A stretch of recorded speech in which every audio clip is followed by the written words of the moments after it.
Assalamualaikum warahmatullahi wabarakatuh.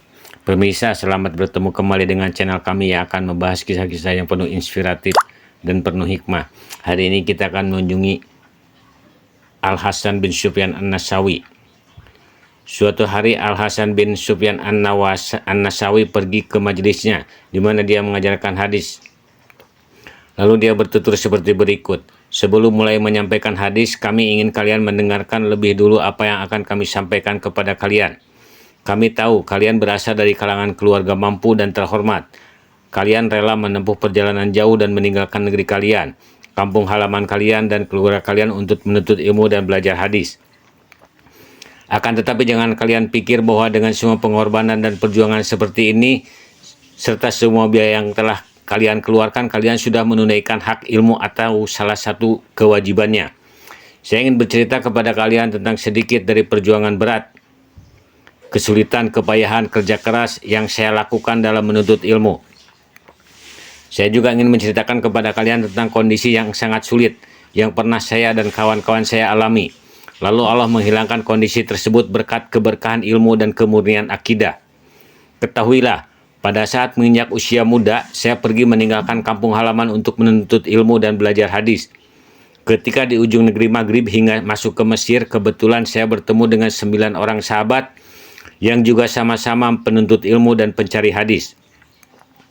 Kami mengaji kepada seorang syekh yang saat itu merupakan ulama paling luhur kedudukan ilmunya, paling banyak memiliki riwayat hadis, paling tinggi sanadnya, dan paling sahih riwayatnya.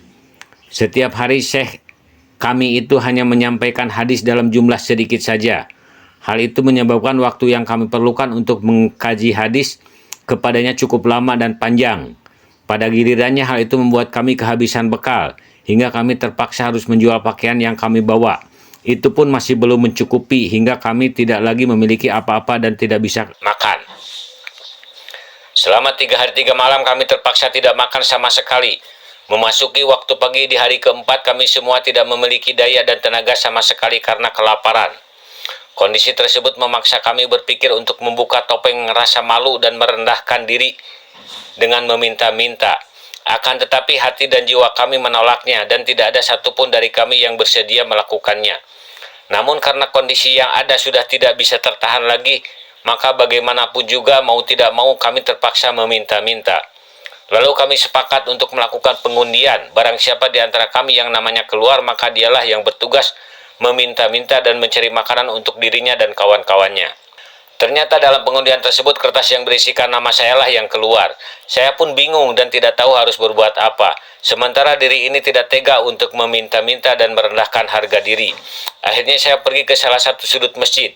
Di sana saya mengerjakan sholat sebanyak 2 rakaat yang panjang dan berdoa kepada Allah dengan asmanya yang agung dan kalimat-kalimatnya yang luhur agar menghilangkan kesempitan yang kami alami dan menggantinya dengan kelapangan.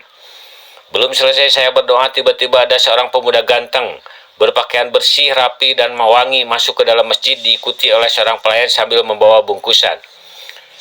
"Siapa di antara kalian yang namanya Al Hasan bin Sufyan?" tanya pemuda tersebut. Lantas saya bangun dari sujud dan berkata, "Saya Al Hasan bin Sufyan, ada keperluan apa?" "Amir Tulun mengucapkan salam untuk kalian dan meminta maaf kepada kalian atas kealpaannya dalam memperhatikan keadaan kalian dan kelalaiannya dalam memenuhi hak kalian. Dia mengirimkan bantuan yang bisa kalian pergunakan untuk memenuhi kebutuhan kalian selama beberapa waktu. Besok dia akan datang mengunjungi kalian dan menyampaikan permintaan maaf secara langsung kepada kalian," jawab pemuda tersebut. Lantas dia memberi masing-masing dari kami 1 kantong uang berisikan 100 dinar. Kami pun merasa kaget dan terheran-heran dengan semua itu. "Apa sebenarnya yang telah terjadi? Bagaimana ceritanya?" tanyaku kepada pemuda tersebut. Dia pun bercerita, "Saya adalah salah satu pembantu pribadi Amir Tulun. Pagi tadi saya bersama sejumlah kawan-kawan datang menemuinya untuk mengucapkan salam kepadanya. Hari ini saya ingin sendiri, untuk itu silahkan kalian pulang ke rumah masing-masing," kata Amir Tulun kepada saya dan yang lainnya.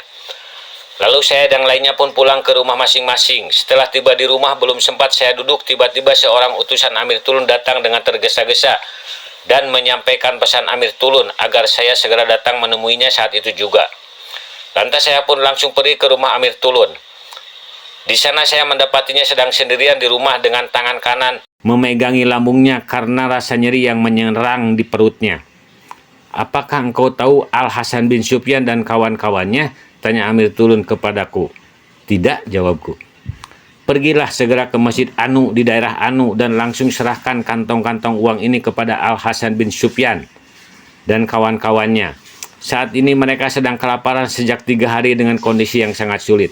Sampaikan juga permintaan maafku kepada mereka dan beritahu mereka bahwa besok pagi saya akan datang mengunjungi mereka dan meminta maaf secara langsung kepada mereka," kata Amir Tulun memberikan instruksi kepadaku. Kemudian saya bertanya kepada Amir Tulun tentang apa sebenarnya yang telah terjadi dan kenapa dia melakukan semua itu. Lalu Amir Tulun bercerita, "Saya masuk ke rumah ini sendirian dengan maksud untuk beristirahat sejenak. Pada saat mata ini sudah terpejam tidur, saya bermimpi melihat seorang prajurit penunggang kuda di udara dengan penampilan siap pergi menjelajah sambil memegang sebatang tombak. Saya pun merasa heran melihat pemandangan seperti itu. Lalu prajurit itu turun ke pintu rumah ini dan meletakkan bagian bawah tombaknya di perutku. Lantas dia berkata kepada saya, 'Segera pergi temui Al-Hasan bin Sufyan dan kawan-kawannya. Bantulah mereka karena saat ini mereka sedang kelaparan sejak 3 hari di Masjid Anu.' 'Siapakah engkau?' tanyaku kepada prajurit tersebut. 'Saya ini adalah Ridwan, malaikat penjaga surga,' jawabnya. Sejak bagian tombak bawahnya mengenai perutku, saya merasakan nyeri yang teramat sangat di bagian perutku ini. Untuk itu, segera sampaikan uang ini kepada mereka supaya rasa nyeri ini hilang.' Al-Hasan bin Sufyan An-Nasawi melanjutkan ceritanya. Mendengar cerita dari pemuda tersebut, kami pun merasa heran dan kagum dengan semua yang terjadi dan kami pun memanjatkan puji syukur kepada Allah. Waktu itu kami tidak ingin tetap tinggal berlama-lama di sana supaya Amir Tulun tidak jadi datang mengunjungi kami dan supaya orang-orang tidak mengetahui rahasia kami. Karena jika hal itu sampai terjadi, maka nama kami akan menjadi terkenal, menjadi orang-orang yang dihormati dan disanjung. Akibatnya hal itu berpotensi memunculkan ria dan sum'ah. Akhirnya kami malam itu memutuskan untuk pergi meninggalkan Mesir. Masing-masing dari kami akhirnya menjadi sosok-sosok ulama paling mulia pada masa dan tempatnya. Pagi harinya Amir Tulun hendak datang untuk mengunjungi kami, tapi dia diberitahu bahwa kami telah pergi. Lantas Amir Tulun menginstruksikan untuk membeli tempat tersebut secara keseluruhan dan mewakafkannya untuk kepentingan masjid, untuk setiap orang asing, orang-orang mulia dan para penuntut ilmu yang singgah di sana untuk menjamin terpenuhnya kebutuhan mereka, supaya mereka tidak mengalami apa yang pernah kami alami. Semua ini berkat kekuatan agama dan kemudian akidah. Wallahu a'lam bishawab. Demikian kisah hari ini hadirin yang dimuliakan Allah Subhanahu wa taala. Jangan lupa like and subscribe. Wassalamualaikum warahmatullahi wabarakatuh.